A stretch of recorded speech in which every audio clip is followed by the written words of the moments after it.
Então, olhando só o gráfico do BTC, realmente ainda espero pela barra verde aqui acontecer o repique, né, para o preço mais tarde continuar caindo. E também ainda não vejo nenhuma estrutura de retomada de alta forte, então não vejo ainda uma reversão, tá? Então acho que ele só vai subir para continuar caindo, vai subir para vir retestar esse fundo novamente. Eu marcaria esse fundo de 18 mil dólares, provavelmente essa próxima região que ele vir buscar a retestar o fundo de 18 mil dólares vai ser a melhor oportunidade de compra no curto prazo aqui para gente. Então, se ele vir retestar 18 mil, provavelmente ele segura agora no curto prazo e vai ser uma excelente oportunidade de compra de 18 mil dólares, tá? Tanto para que ele consiga depois trazer o preço para nós pelo menos a 28 mil dólares aí. Então nós temos o BTC, eu quero fazer também análise do Ethereum barra BTC também.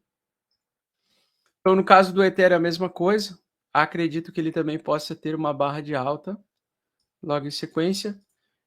Principalmente amanhã, se o S&P 500 estiver alta, acho que ele pode arrastar um pouco esses mercados voláteis aqui também do curto prazo, tá? Sem grande volume, sem grande força, não vejo ainda o mercado querendo reverter, mas querendo acalmar. Então, o volume cai, tem o pico grande de volume, bastante velocidade no mercado, mas depois nós temos um período um pouco mais prolongado até que aconteça outro pico de volume que formalize o nosso fundo majoritário, né? Por enquanto ainda não aconteceu. Então o gráfico da Ethereum está na mesma situação do BTC, ele está literalmente caminhando a mesma coisa que o Bitcoin. Se a gente pegar os dois gráficos, né, provavelmente colocar os dois juntos, é só tirar o Super Trend aqui. Se eu colocar os dois gráficos juntos, eles estão idênticos aí.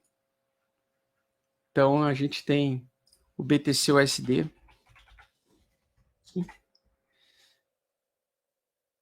Vou dar uma limpada aqui no gráfico. O gráfico da direita é do Bitcoin, o gráfico do Ethereum é o da esquerda. Então o gráfico da Ethereum esquerda é o gráfico do Bitcoin direita.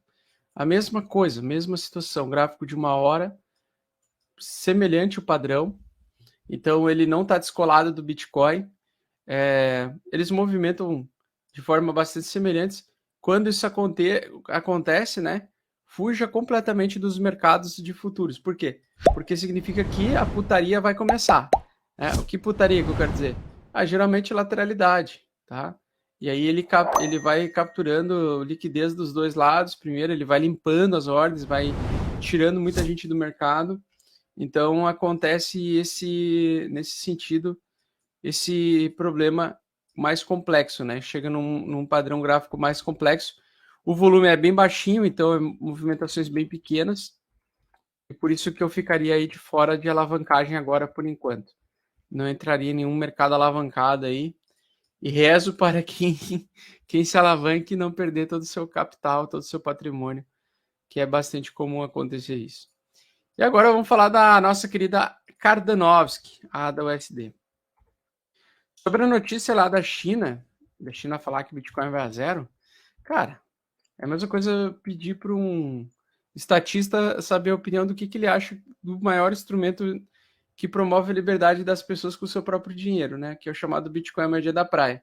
Então, tu não vai pedir opinião para um cara que é completamente anti-liberdade sobre um ativo que promove a liberdade, né? Então, nem perco meu tempo falando esse tipo de notícia. Foda-se o que a China falar. A China já baniu o Bitcoin já 1 milhão de vezes. A mineração de Bitcoin já foi banida lá, sei lá, 3, 4 vezes. Então, não faz diferença o que a China for falar em relação ao BTC. A da USDT, então, Cardano.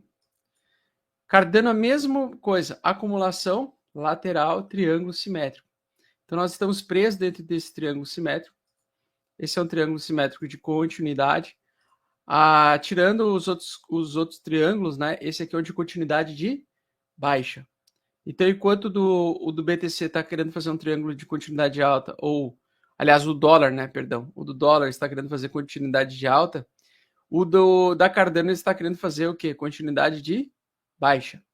Então, geralmente, pessoal, quando ele entra em período de acumulação, ele vai acompanhar um movimento projetado para baixo do movimento anterior. No caso da Cardano, se ela perder o triângulo simétrico ou perder o fundo de 45 centavos, ela vai querer parar aqui embaixo nos 35 centavos em um primeiro momento, tá? Pelo menos isso no curto prazo. Então, lógico, ele vem para testar novamente este fundo anterior aqui. E nesse fundo anterior aqui, ele pode promover o bear trap. Então, nesse contexto aqui, eu aguardaria ficar de fora da Cardano, da ADA, por enquanto, até que ela atinja uns níveis de 35 centavos. Ela vai conseguir atingir o nível de 15 centavos, que eu comentei com vocês também, que eu espero que aconteça, se o BTC realmente cair mais, afundar mais. O que no curto prazo seria muito ruim para o Bitcoin, tá?